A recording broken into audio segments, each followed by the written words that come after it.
Vamos ver então quais seriam as possíveis soluções para a equação auxiliar.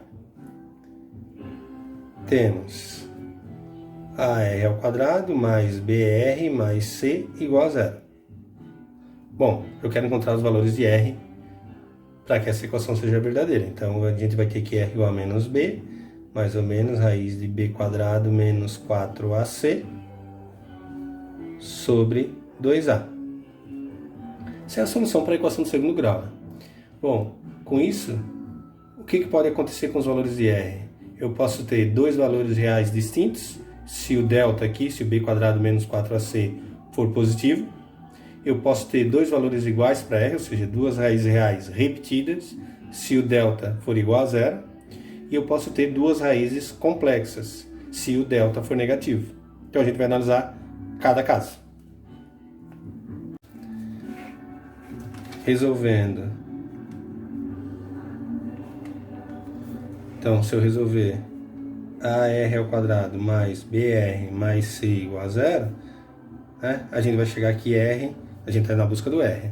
É menos B, mais ou menos, raiz de B quadrado menos 4AC sobre 2A. Bom, quais são as possibilidades, então, para R? Né? A gente vai analisar cada caso. Se o delta for positivo, se ele for negativo ou se ele for zero. E aí a gente vai ver a cara da nossa solução particular que a gente está procurando. Então, primeiro caso. Caso 1. Delta maior que zero. B quadrado menos 4AC maior que zero.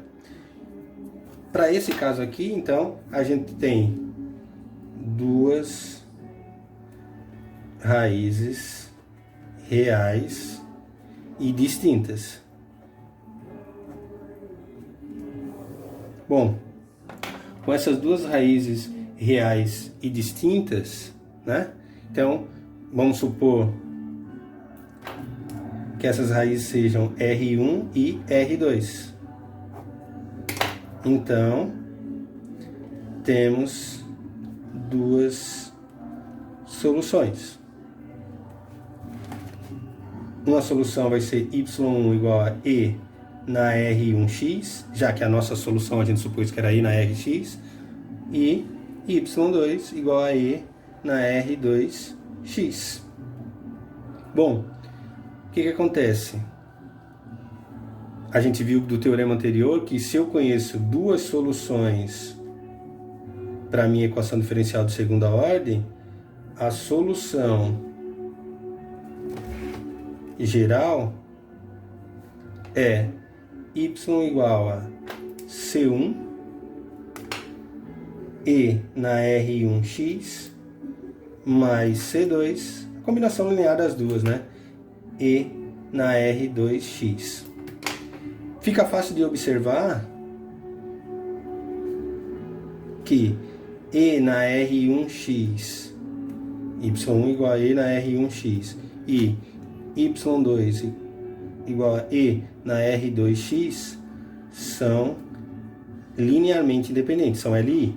Ah, Antônio, como é que eu verifico isso? Como é que eu sei que essas duas funções são LI ou não? Bom, para ter chego no curso de equações diferenciais, o aluno deve ter passado por álgebra linear. Não tem como ter chegado aqui sem ter visto álgebra linear. Pode até não lembrar, mas a gente pode ver pelo Wronskiano.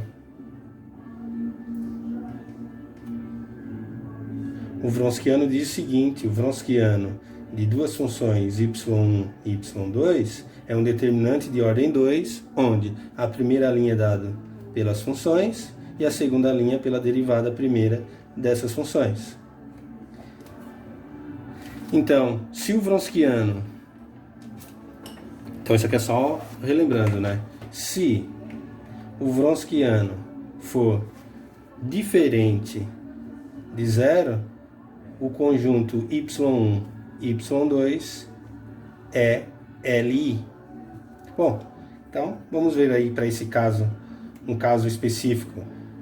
Y1 igual a e na 2x, o R1 é 2, e y2 igual a e na 3x. Então R1 é 2 e R2 é 3.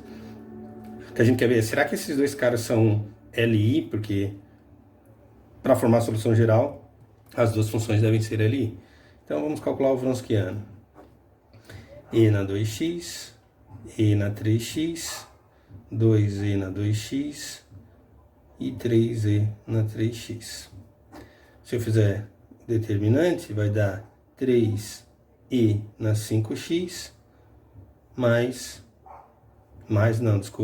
menos 2E na 5x, que isso é igual a E na 5x. E a gente sabe que E na 5, que é diferente de zero, né? Porque E na 5x é diferente de zero para todo x pertencente aos reais.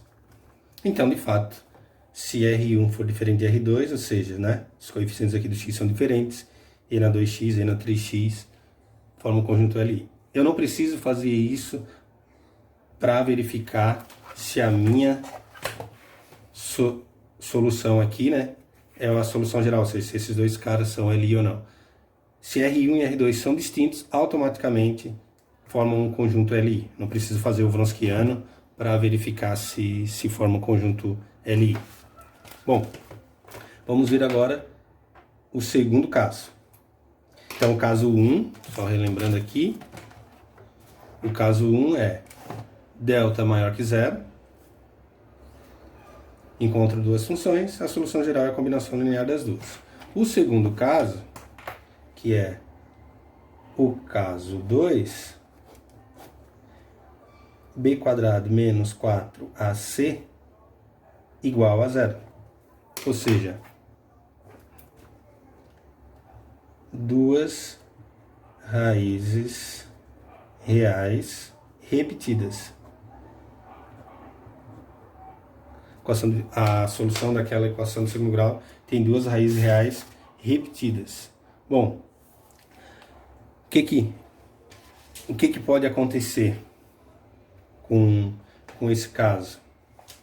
Quando eu for tentar formar a solução, se R1 igual a R2, que é esse caso que a gente está analisando, eu vou obter Y1 igual a E na R1x e Y2 igual a E na R2x. Só que R1 é igual a R2, então aqui também é R1. O que acontece? Esse cara é múltiplo desse. Quando eu for tentar formar a solução geral, esses dois caras vão formar uma única função. Lá a minha combinação, como eles são LD, o Wronskiano vai dar zero e eu não posso utilizar, porque o conjunto tem que ser LI e não LD. Bom, no material depois vocês vão ver com detalhes que uma maneira de contornar isso é que se as raízes são repetidas e y1 igual a E na R1x é solução da EDO de segunda ordem, então y2 x e na R1x também é solução.